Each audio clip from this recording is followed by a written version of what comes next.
Hello बच्चों। Last time हमने discuss किया था क्वथनांक में उन्नयन और हिमांक में अवनमन भी डिस्कस किया था। आधे से ज़्यादा मेरा ख्याल हो गया था, तो मैं आपको हिमांक में अवनमन का आज सूत्र और उसके आगे का एक्सप्लेन करूंगी। ठीक है, लेट्स सी कि हिमांक में अवनमन में आपको याद होगा क्वथनांक में उन्नयन को हम डेल्टा टी बी से इंडिकेट करते थे और हिमांक में अवनमन को हम डेल्टा टी एफ से इंडिकेट करते हैं। राइट, हिमांक में अवनमन आप मुझसे पढ़ चुके हैं। ठीक, एक बार मैं आपको रिमाइंड करा देती हूँ। हिमांक में अवनमन क्या था कि मैंने आपसे कहा था कि सबसे पहले आपको इसके लिए हिमांक की परिभाषा जाननी जरूरी है। तो एक ग्राफ है, इसमें हमने आपको ये दाब दे रखा है, एक वायुमंडल, और यहाँ पर आपका वाष्प दाब है। ठीक है, और ये वाष्प दाब ऊपर की तरफ बढ़ रहा है और यहाँ पर आप ताप की बात कर रहे हैं। राइट, ये आगे की तरफ बढ़ रहा है।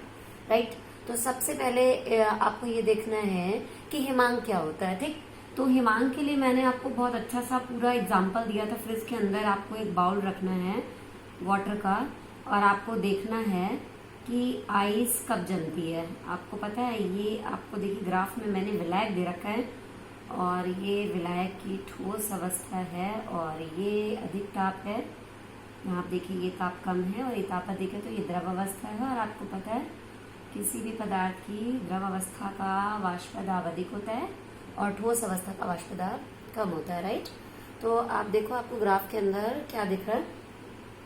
आपको विलायक ठोस अवस्था में दिख रहा है और वही विलायक आपको द्रव अवस्था में दिख रहा है। ठीक है, मैं आपको ये बात बहुत अच्छे से बता चुकी थी कि जब भी फ्रीजिंग की बात होती है, एक बार आपको याद दिला देती हूँ कि आपको एक बाउल लेना है, कटोरा लेना है, पानी भरना है और उसको फ्रीजर के अंदर रखना है। बहुत जल्दी से रिपीट कर रही हूँ। तो जो ऊपर वाले बाउल के अंदर जो ऊपर वाले जल के अणु हैं, फ्रीजर चूंकि ठंडा है तो ऊष्मा जो होती है वो अधिक ताप से कम ताप की ओर चलती है। तो ऊपर वाला जो आपका जल के अणु होंगे वो अपने अंदर से ऊष्मा को निकाल कर किधर चले जाएंगे? बाहर चले जाएंगे। ठीक है, तो जैसे ही वो अपनी ऊष्मा जो है वो अधिक वाली कम की ओर जाएगी, मैंने कहने का मतलब बाहर सराउंडिंग की तरफ जाएगी, तो ऊपर जल के अणु का ताप कम होने की वजह से वो सॉलिड में कन्वर्ट हो जाएंगे।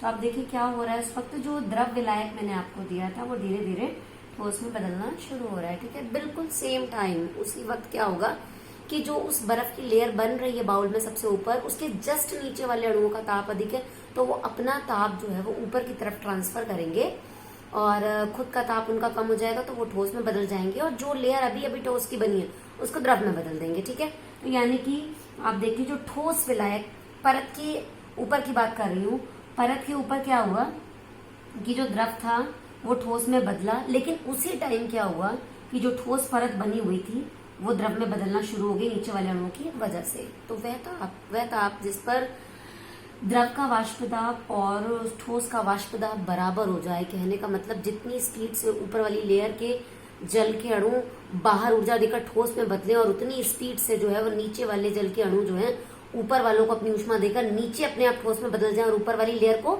द्रव में बदल जाए, उस ताप को हम क्या कहते हैं?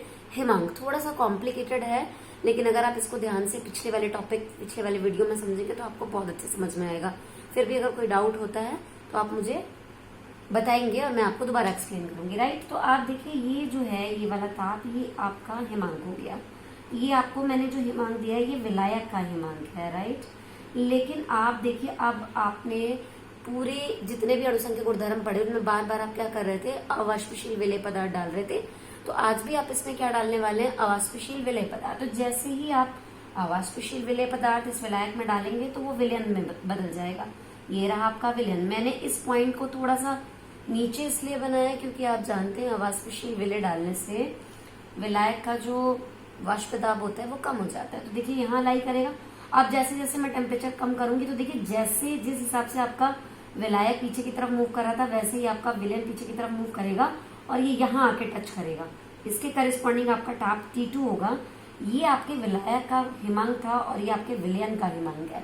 इसका मतलब ये हुआ कि किसी भी विलायक के अंदर जब आप अवाष्पशील विलेय पदार्थ डालते हो, विलयन तैयार होता है, तो उसका हिमांक जो है वो और भी कम हो जाता है। ये विलायक का T1 है और ये देखिए विलयन का T2 है। तो देखिए कम हो गया। कितना कम हुआ? अगर आपसे कोई पूछे तो आप यही तो कहेंगे डेल्टा टी एफ, इतना कम हुआ। ठीक है, और यानी कहने का मतलब आप इस बार T2 में से T1 माइनस नहीं करेंगे, बिकॉज आप जानते हैं T1 बड़ा है, T2 छोटा है, तो आप T1 में से T2 माइनस करेंगे, ठीक है। तो हिमांक में आने वाली इस कमी को ही हम क्या कहते हैं, हिमांक में अवनमन। एक लाइन में हमने आपको समझाया भी था कि आपको जब भी कोई पूछे हिमांक में अवनमन क्या होता है, तो आप बोलेंगे जब भी किसी विलायक के अंदर अवाष्पशील विलेय पदार्थ डाला जाता है तो उसके हिमांक में कमी आ जाती है, इसे ही हम हिमांक में अवनमन कहते हैं, ठीक है। थोड़ा स्पीड से लेंगे इसको, क्योंकि क्वथनांक में उन्नयन आपने पढ़ा था और ये क्वथनांक में उन्नयन की तरह ही है, ठीक है। तो अब आप यहाँ पर ये बताएंगे कि जो हिमांक में अवनमन हुआ वो किसके समानुपाती होगा। जैसे क्वथनांक में उन्नयन जो था वो मूललता के समानुपाती था, वैसे ही हिमांक में अवनमन भी किसके समानुपाती होता है, मूललता के समानुपाती होता है, राइट। जो आपने विलेय पदार्थ डाला उसकी सांद्रता के समानुपाती होता है। समानुपाती का आप चिन्ह हटाएंगे, डेल्टा TF बराबर KF इंटू M आ जाएगा। यहाँ पर आपको याद होगा जैसे KB होता था मोलल उन्नयन स्थिरांक, क्योंकि क्वथनांक में तो उन्नयन होता था और यहाँ पर अवनमन हो रहा है, लेकिन मोललता यहाँ भी है, तो अब इसे आप क्या बोलेंगे, इसे बोलेंगे मोलल अवनमन स्थिरांक। तो KF के बारे में आप फिर जान लीजिए, ये आपका मोलल अवनमन स्थिरांक है, राइट। और सबसे इम्पोर्टेंट चीज की कभी कभी एग्जाम में मोलल अवनमन स्थिरांक की परिभाषा आती है, तो आप उसे कैसे परिभाषित करेंगे। तो बहुत सिंपल है, जैसे आपने पिछली परिभाषा को एक्सप्लेन किया, आप एक काम करिए, मोललता को 1 मोल प्रति केजी मान लीजिए। आप जब इसको 1 मान लेंगे तो आपका डेल्टा TF बराबर KF आ जाएगा। तो मतलब क्या हुआ, मतलब ये हुआ कि आपका जो मोलल अवनमन स्थिरांक है वो हमेशा ये किसके बराबर हो जाएगा, हिमांक में अवनमन के बराबर होगा, यदि आप विलयन की मोललता को 1 मोल प्रति केजी मान लें, ठीक है। बहुत आसान है, बिल्कुल क्वथनांक में उन्नयन की तरह परिभाषा है, बस फर्क सिर्फ इतना है वो आपका मोलल उन्नयन स्थिरांक था क्योंकि क्वथनांक हमेशा बढ़ता है, और ये आपका मोलल अवनमन स्थिरांक है क्योंकि हिमांक हमेशा घटता है। वो आपका डेल्टा TB के बराबर था और ये डेल्टा TF के बराबर हो गया, लेकिन मोललता दोनों में कॉमन है, आप 1 मोल प्रति केजी मानोगे, ठीक है। So it is very simple to define. आप बोलोगे यदि मोललता को 1 मोल प्रति केजी मान लिया जाए तो किसी भी विलयन का जो मोलल अवनमन स्थिरांक होता है वो उसके हिमांक में अवनमन के बराबर होता है। क्लियर हो चुका है आपको फॉर्मूला। अब आप एक्सटेंड करने वाले हैं और देखिए फॉर्मूला भी बिल्कुल वैसे ही आप एक्सटेंड करेंगे। मोललता होती है मोल प्रति क्या, वेट ऑफ सॉल्वेंट, यानी कि मोल बटे विलायक का भार किस में होना चाहिए, किलोग्राम में होना चाहिए, लेकिन अगर ये किलोग्राम में नहीं है तो हम इसको देखेंगे अभी KF मोल अगर आपको दिए हैं तो बहुत अच्छी बात है, अगर आपको नहीं दिए तो आप यहाँ रखेंगे W/mW, ठीक है। कैपिटल W की बात अगर हम करें तो कैपिटल W जो है वो ऐसे ही रहेगा, और अगर अभी किस में दिया हुआ है आपका किलोग्राम में, राइट। अब आप देखिए लास्ट आप क्या करेंगे, KF ऐसे ही रहने देंगे, वेट यहाँ रहने देंगे, मोलर मास किधर आ जाएगा नीचे, और आपका W जो है अगर वो ग्राम में दिया हुआ है सपोज, तो आप ऊपर जो है वो इस जगह पर क्या कर लेंगे 1000 से मल्टीप्लाई। तो आप देखिए आपका सूत्र जो है वो ये आ जाएगा डेल्टा TF बराबर KF into weight upon molecular weight into 1000 और अपॉन में capital W। Is that clear. ये बिल्कुल वैसा ही आपका फॉर्मूला बन के आया है जैसा फॉर्मूला आपका क्वथनांक में उन्नयन का बन के आया था, ठीक है। कोई प्रॉब्लम नहीं होनी चाहिए आपको। आपके सारे अणुसंघ के गुणधर्म खत्म हो गए हैं। जैसे क्वथनांक में उन्नयन एक अणुसंघ के गुणधर्म था, वैसे ही हिमांक में अवनमन भी क्या है, एक अणुसंख्या गुणधर्म है, यानी कि ये भी कणों की संख्या पर निर्भर करता है। तो मुझे नहीं लगता कि मुझे आपको दोबारा बताने की जरूरत है। आप एक जनरल एग्जाम्पल फिर ले लीजिए। चाहे मैं आपको एक कंटेनर में ग्लूकोज के 10 मोल दे रही हूँ। ग्लूकोज ना पानी में जाने के बाद टूटता है ना जुड़ता है, ठीक है। तो यानी कहने का मतलब कि जो मैंने आपको ग्लूकोज दिया है, ग्लूकोज के कणों की संख्या जितनी मैंने, जैसे मान लीजिए कि मैंने आपको 1m इसका विलयन दे दिया, तो ग्लूकोज तो टूटता नहीं है, तो वो एक कण मैंने आपको दिया एक ही रहेगा। लेकिन अगर मैंने आपको NaCl की बात की और 1m सोल्यूशन दिया तो इसके 2 कण हो गए, ठीक। तो यहाँ कणों की संख्या 2 है और यहाँ कणों की संख्या 1 है। और आपसे पूछा जाता है कि बताइए इसमें से हिमांक में अवनमन किसमें ज्यादा होगा, तो फिर से आप यही कहेंगे कि हिमांक में अवनमन एक अणुसंख्या गुणधर्म है और अणुसंख्या गुणधर्म कणों की संख्या पर निर्भर करते हैं। क्योंकि सांद्रताएं समान है तो कणों की संख्या इसमें ज्यादा होने की वजह से हिमांक में अवनमन इसमें ही ज्यादा होगा। Is that clear. तो आइए चलते हैं, आज एक बहुत इम्पॉर्टेंट टॉपिक है आपके चैप्टर का और सबसे लास्ट टॉपिक है। इसे पढ़ते हैं कि अणुभार जो है वो असामान्य कब होता है, यानी कि असामान्य अणुभार आपको पढ़ना है। असामान्य अणुभार, एक तो होता है सामान्य अणुभार और एक होता है असामान्य अणुभार। तो आइए देखते हैं, जिसे इंग्लिश में कहते हैं एबनॉर्मल अणुभार। ठीक है, अणुभार जो है वो सामान्य और असामान्य में अंतर ये है कि जैसे मैंने आपको NaCl की बात की, तो Na का अणुभार 23 होता है, क्लोरीन का 35.5 होता है। तो आप देखिए ये 58.5 आ जाएगा।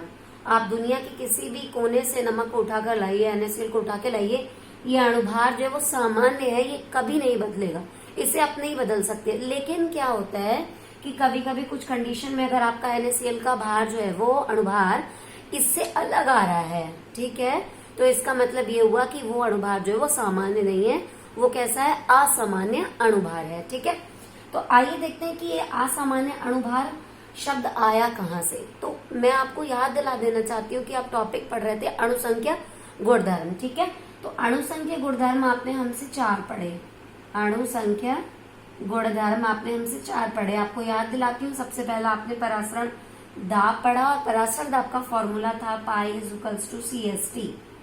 बहुत इंपॉर्टेंट बात है जो आपको याद रखनी है, आखिर इन अणुसंख्य गुणधर्मों का क्या उपयोग है हमारी लाइफ में, हमने इन्हें क्यों पढ़ा। तो याद रखिए, हर अणुसंख्य गुणधर्म जो भी मैंने आपको पढ़ाया ये किसी अज्ञात विलेय, यानी जो भी आप विलेय डालते थे, जो जिसके लिए आप बोलते थे कि अवाष्पशील विलेय डालने पर, अवाष्पशील विलेय डालने पर, तो वो अवाष्पशील विलेय आखिर है क्या, उसकी पहचान करने के लिए या उसका मॉलिक्यूलर वेट निकालने के लिए हम इन अणुसंख्य गुणधर्मों का इस्तेमाल करते हैं। ठीक है, ऐसे आप इसको समझ सकते हैं, pi is equals to concentration होती है मोल पर लीटर। ठीक है, और अगर आप मोल की बात करें तो मोल होते हैं weight upon molecular weight upon V into ST, right. आप यहाँ पर देखिए, ये पाई को अगर मैं और इलैबोरेट करती हूँ तो मोलर मास इनवर्स में आ रहा है। ठीक है, क्या मैं इस फॉर्मूले को ऐसे लिख सकती हूँ, और आप देखिए कि ये जो चीज है ये मोल्स होते हैं किसके, विलेय के, तो ये दोनों चीजें विलेय की हो गई, तो ये जो अणुभार है ये विलेय का हो गया। इसका मतलब ये हुआ कि आप इस विलेय के अणुभार को कैलकुलेट कर सकते हैं इस वाले अणुसंख्या गुणधर्म से। कैसे, लेट्स सी, मान लीजिए कि आप कमरे के ताप पर एक प्रयोग कर रहे हैं, उस कमरे के ताप को T आप मान लेंगे, S का मान आपको पता होता है 0.0821, ये एक स्थिरांक है, और आपको जो भी विलेय दिया गया है वो आप जिस विलायक में डाल रहे हैं, ठीक है, आपका विलेन बन जाएगा। तो उस विलेन का जो भी आयतन होगा वो यहाँ रख लेंगे, लेकिन जो आपका वाष्पशील विलेय आपको दिया गया है विलेन बनाने के लिए, उसको आप पहले तोल लेंगे, उसका भार यहाँ आ जाएगा, और जो आपका विलेन आएगा उसका पाई, यानी कि परासरण दाब, आप एक मेथड होता है बर्कले हार्टले मेथड, ठीक है, उससे हम इसका वाष्प दाब नाप लेते हैं। तो आप देखिए, जो आपको मान लीजिए एक पुड़िया के अंदर अवाष्पशील विलेय पदार्थ दे दिया गया और आपको नहीं बताया गया कि ये क्या है, ठीक, तो आप उसे कैसे पहचानेंगे। आप कमरे का ताप यहाँ रखेंगे, जिस ताप पर आप प्रयोग कर रहे हैं, आप S की वैल्यू रखेंगे, आपको जो विलायक दिया गया है उसमें विलेय डालने से पहले उसका भार नाप लेंगे, डालने के बाद जो विलेन आएगा उसका आयतन नाप लेंगे, और फिर इस विलेन को बर्कले हार्टले के द्वारा उसका परासरण दाब नापने के बाद इस फॉर्मूले से आप MW कैलकुलेट करेंगे, राइट। तो जैसे ही आप MW कैलकुलेट करेंगे, मान लीजिए कि आपका MW 60 आता है, तो दुनिया में हर सब्सटेंस यानी कि हर चीज का अणुभार जो होता है, मैंने आपसे कहा कि वो स्थिर होता है। मान लीजिए 60 आया, तो मुझे पता है कि 60 अणुभार यूरिया का होता है, NH2CO NH2 का। मान लीजिए 180 आया, तो मुझे पता चल गया ये ग्लूकोज है। मान लीजिए 58.5 आया, तो मुझे पता लग गया कि आपको NaCl दिया गया था। बिल्कुल ऐसे ही मान लीजिए 342 आया, तो आपको समझ लीजिए चीनी दी गई है। तो आप देखिए कि कहीं ना कहीं ये अणुसंख्य गुणधर्म हमें क्या कर रहे हैं, किसी अज्ञात जो विलेय पदार्थ आप डालते हैं विलेन में, उसका अणुभार बता रहे हैं, उस अणुभार से हम आपको ये बता सकते हैं कि आपको कौन सा विलेय पदार्थ दिया गया था, राइट।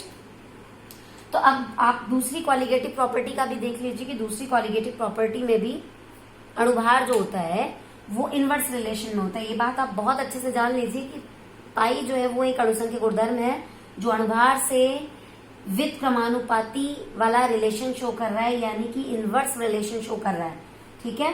क्योंकि अणुभार जो होता है, मैंने आपसे क्या कहा, स्थिर होता है किसी भी चीज का, ठीक। तो अब अगर मान लीजिए ये तो अणुसंख्य गुणधर्म है, मैंने आपको NaCl का एक अणु दिया, पानी में डालने के बाद वो 2 कणों में टूट गया, तो आप देखिए मैंने दिया तो आपको 1 कण था, पानी में जाने के बाद कणों की संख्या दुगनी हो गई, Na+ और Cl-। चूंकि कणों की संख्या दुगनी हुई है तो आप याद रखिए पाई अणुसंख्य गुणधर्म था जो कणों की संख्या पर निर्भर करता था, तो पाई का मान भी दोगुना हो जाएगा। और जैसे ही पाई का मान दोगुना हो जाएगा तो याद रखिए इनका कैसा रिलेशन है, इनवर्स यानी व्युत्क्रमानुपात वाला। अगर ये दुगना हुआ तो मोलर मास जहां आप उम्मीद करते हैं 58.5 होना चाहिए नमक का, तो उसका जस्ट आधा आएगा। तो चूंकि मैं आपको पहले बता चुकी हूँ कि अणुभार एक फिक्स्ड गुण है यानी स्थिर गुण है, आप उसे बदल नहीं सकते। अगर वो आपका अणुभार 58.5/2 आ रहा है, इसका मतलब वो सामान्य नहीं है, वो असामान्य अणुभार है। आपको बात समझ में आ गई होगी। बिल्कुल इसी तरीके से मैंने मान लीजिए आपको कोई पदार्थ के 2 कण दे दिए और आपके दोनों कण जो है वो पानी में जाने के बाद जुड़कर एक कण की तरह बिहेव करने लगे। ठीक है, एग्जाम्पल में आगे और आपको बताऊंगी कि जब आप CH3COOH एसिटिक अम्ल को बेंजीन के अंदर डालते हैं तो उसके दो अणु मिलकर एक अणु बना लेते हैं, दो अणु मिलकर एक अणु बना लेते हैं। यानी आपको नहीं लगता अगर हमने आपको 10 कण दिए तो थोड़ी देर बाद उसमें 5 ही कण नजर आएंगे, क्योंकि कणों की संख्या जस्ट आधी हो गई, तो यानी अणुसंख्य गुणधर्म भी आधा हो गया होगा। और अगर अणुसंख्य गुणधर्म आधा हुआ है तो मोलर मास जस्ट डबल हो जाएगा, क्योंकि एसिटिक एसिड का मोलर मास मान लीजिए कि आपका कुछ भी आता है x, लेकिन यहाँ पर वो असामान्य आएगा, कैलकुलेट करने पर वो 2x के बराबर होगा, राइट। तो आपको यही जो अणुभार आपको दिखाया जा रहा है, ये अणुभार कैसा अणुभार कहलाएगा, असामान्य अणुभार। तो ये बात बिल्कुल क्लियर हो गई होगी कि दुनिया में वो सारे पदार्थ जो पानी में जाने के बाद या किसी भी विलायक में जाने के बाद टूटते हैं या जुड़ते हैं, उनको उनका अणुभार जब भी इन फॉर्मूले से, इन फॉर्मूले का मतलब जितने भी आपको अणुसंख्य गुणधर्म पढ़ाए गए, इन फॉर्मूले से जब भी कैलकुलेट किया जाएगा वो हमेशा असामान्य ही आएगा, कभी भी सामान्य नहीं आएगा। तो सबसे पहले मैं बचे हुए 3 फॉर्मूले से आपको दिखा देना चाहती हूँ कि क्या वो भी विलेय का अणुभार कैलकुलेट करने के काम आते हैं। तो याद रखिए, जी हाँ, वो भी विलेय का अणुभार ज्ञात करने के काम आएंगे, लेकिन उनके साथ भी ऐसा ही है कि अगर आपका विलेय पदार्थ किसी विलायक के अंदर टूटता है या जुड़ता है तो उन फॉर्मूलों के द्वारा कैलकुलेट किया गया अणुभार भी असामान्य अणुभार होगा। तो पहले आप इन फॉर्मूले को देख लीजिए। दूसरा फॉर्मूला आपको याद होगा, अणुसंख्य गुणधर्म मैंने आपको पढ़ाया था, उसका नाम था विलयन के वाष्प दाब में अवनमन। आपको याद होगा उसका net formula P0 minus PS upon P0 is equals to small n upon small n plus capital N आया था। ठीक है, और आप मान लीजिए कि स्मॉल n की वैल्यू बहुत बहुत कम है n के कंपैरेटिव। आपको याद होगा कि यदि विलेय के अणुओं की संख्या विलायक अणुओं की संख्या के कंपैरेटिव बहुत कम है तो क्या मैं इस फॉर्मूले को ऐसे लिख सकती हूँ, और जब मैं इस फॉर्मूले को ऐसे लिखूंगी तो small w upon small m w इसके लिए और capital W upon capital M W इसके लिए लिखूंगी। अब अगर आप इसको पुनः लिखेंगे तो आपका ये फॉर्मूला जो है, आपको नहीं लगता कि ये वाला स्मॉल m w नीचे आ जाएगा और ये स्मॉल m w ही क्या है, विलेय का अणुभार। एक बार फिर आपको पता चल गया कि ये वाला फॉर्मूला भी इस अणुसंख्य गुणधर्म से भी आप क्या कर सकते हैं, अणुभार ज्ञात कर सकते हैं। किसका अणुभार ज्ञात कर सकते हैं, विलेय का, राइट। तो लेकिन यहाँ पर भी अगर आपने कोई ऐसा विलेय पदार्थ ले लिया है जो विलायक में जाने के बाद टूट रहा है या जुड़ रहा है, तो आपको ये बात याद रखनी है कि यहाँ इस फॉर्मूले से भी कैलकुलेट होने वाला जो आपका MW होगा वो ज्यादा या कम ही आएगा, यानी कि वो स्थिर नहीं आएगा, यानी कि वो भी असामान्य होगा। जस्ट लाइक दैट आपको तीसरा जो अणुसंख्य गुणधर्म आपने पढ़ा था, आप वो पढ़ लीजिए। आपने पढ़ा था क्वथनांक में उन्नयन, माने कि डेल्टा TB बराबर KB इंटू M। याद होगा आपको, इसको आप एलैबोरेट करोगे तो N/W आएगा, और जब आप इसको भी इलाबोरेट करते हो तो weight upon molecular weight upon W आता था किलोग्राम में। फाइनल फॉर्म आपको याद होगी फॉर्मूले की, तो आप स्मॉल m/w देखिए नीचे रखेंगे तो एक बार फिर देखिए आपके अणुसंख्य गुणधर्म से कैसा व्युत्क्रमानुपात रिलेशन शो कर रहा है। और W अगर आपका ग्राम में है तो ऊपर 1000 यानी किलोग्राम हो जाएगा। नेट फॉर्मूला आपने यही वाला पढ़ा था। तो आप देखिए एक बार फिर आपका जो अणुसंख्य गुणधर्म है मोलर मास से कैसा रिलेशन शो कर रहा है, इनवर्स रिलेशन शो कर रहा है, यानी व्युत्क्रमानुपात शो कर रहा है। और डेल्टा TF में भी यही होगा, बस यहाँ पर आपका KB की जगह KF और डेल्टा TB की जगह डेल्टा TF आ जाएगा।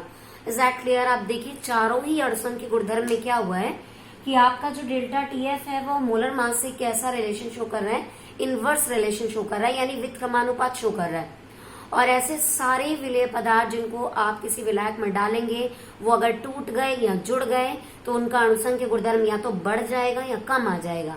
और अगर अणुसंख्य गुणधर्म बढ़ा और या फिर कम आया तो मोलर मास भी या तो आपको बढ़ा हुआ मिलेगा या कम मिलेगा। तो ऐसे केस में आपका आने वाले अणुभार जो होंगे वो हमेशा असामान्य अणुभार में ही काउंट होंगे। ठीक है, तो ये बात बिल्कुल क्लियर हो गई। अब क्वेश्चन ये अराइज होता है कि अगर इतनी ही इनमें प्रॉब्लम्स आ रही है तो हमें ये फॉर्मूले पढ़ाए क्यों गए। तो याद रखिए ये फॉर्मूले गलत नहीं है, इन फॉर्मूलों की एक छोटी सी लिमिटेशन है। अगर आप इन सारे फॉर्मूलों में एक फैक्टर आई को मल्टीप्लाई कर दें तो ये हर उस जगह पर लग जाएगा जहां पर आपका अणुभार जो है वो असामान्य आ रहा था। और याद रखिए कि असामान्य अणुभार भी आपका करेक्ट होकर सामान्य अणुभार में बदल जाएगा। बस एक छोटी सी जरूरत है कि आपको जब भी कोई न्यूमेरिकल प्रोसीड करना है अब इन फॉर्मूलों को इस तरीके से नहीं रखना है, आपको हर फॉर्मूले को आई से मल्टीप्लाई करके ही रखना होगा। आई क्या है हम डिस्कस करेंगे, लेकिन तब तक आप एक बात फिर जान लीजिए कि यदि आप अपने सारे फॉर्मूलों को आई से मल्टीप्लाई कर देते हैं, राइट, जैसे यहाँ पर भी आपने आई लगा दिया और ये डेल्टा टीबी का फॉर्मूला मान लीजिए यहाँ पर भी आपने आई लगा दिया और pi is equals to C S T न लगाकर आई सी एस टी लगा लिया और आपने P naught minus P S upon P equal to mole fraction की जगह आई इंटू मोल फ्रैक्शन लगा लिया, तो यकीन मानिए आपका कोई भी न्यूमेरिकल रॉन्ग नहीं होगा और आपका कोई भी अणुभार जो है वो असामान्य नहीं आएगा, इट बिकम्स नॉर्मल यानी कि सामान्य आएगा। ठीक है, तो सबसे पहले ये पढ़ते हैं कि आई क्या है और आई को मल्टीप्लाई करने से ऐसा हुआ क्या है, ऐसा क्या हुआ जिससे हमारा असामान्य अणुभार जो है वो सामान्य हो गया। तो आई जो होता है वो 1/2 गुणांक होता है। क्या होता है वो 1/2 गुणांक होता है। आई की 3 वैल्यूज आपको पढ़ने को मिलेंगी। कुछ आपको विलेय पदार्थ ऐसे मिलेंगे जो पानी में जाने के बाद ना टूटते हैं ना जुड़ते हैं, तो ऐसे जो आपके विलेय होते हैं उनके लिए आई का मान ऑलवेज 1 के बराबर आता है। जैसे मैं आपको बता चुकी हूँ ग्लूकोज पानी में जाने के बाद ना टूटेगा ना जुड़ेगा। ठीक है, तो इसके लिए आई की वैल्यू 1 आएगी और जो लोग पानी में जाने के बाद टूट जाते हैं उनके लिए आई की वैल्यू हमेशा 1 से ज्यादा आती है। मैं अभी आपको दिखाऊंगी चेक करके। एग्जाम्पल मैंने आपको दे दिया NaCl, ठीक है, और इसका एग्जाम्पल मैंने आपको क्या दे दिया, ग्लूकोज, राइट। और बिल्कुल ऐसे ही आपको पढ़ना है, आई की वैल्यू लेस देन 1 भी होगी और लेस देन 1 तब होगी जब कोई भी पदार्थ जो है वो जाकर जुड़ जाए। जैसे मान लीजिए कि मैंने आपको दे दिया क्या CH3COOH किसमें, बेंजीन में, तो बेंजीन के अंदर जो है वो आपका जो CH3COOH होता है वो जुड़ जाता है। ठीक है, तो आप इन तीनों फॉर्मूलों को 2 मिनट के लिए होल्ड करिए। आइए मैं आपको दिखाती हूँ आई क्या होता है, फिर आपको बताती हूँ कि आई एक 1/2 गुणांक है। आई बराबर होता है टूटने या जुड़ने के बाद कणों की संख्या बटे प्रारंभ में लिए गए कणों की संख्या।